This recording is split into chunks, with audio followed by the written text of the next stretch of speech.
Firuza persų kalba tai reiškia laimės akmuo. Pirmą kartą mėnulio magija pagaliau turi tikro turkio kristalų apyrankę. Deja, bet jų nėra daug, vos keletas, tad kas labai ilgai laukia, prašau susisiekti su manimi. Galbūt daugelis iš jūsų nustebs, tačiau matydami parduotuvėse, tiek fizinėse, tiek elektroninėse, daug turkio drambliukų, širdelių, angeliukų, deja, bet greičiausiai tai arba paprastas akmuo dažytas, arba haulitas dažytas, nes turkio žemėje yra labai nedaug.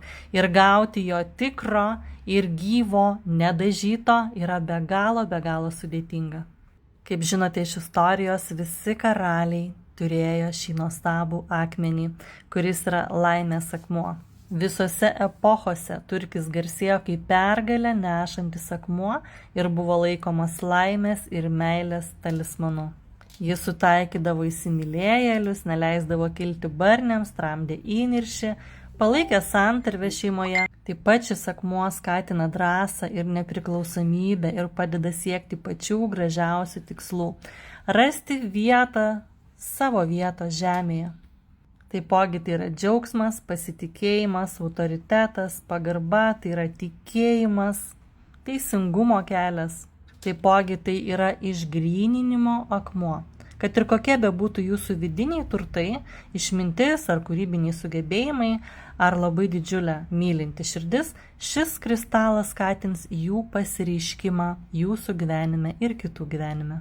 Jis padės jums prasiskleisti kaip gėlės žiedui ir džiuginti pasaulį ir save.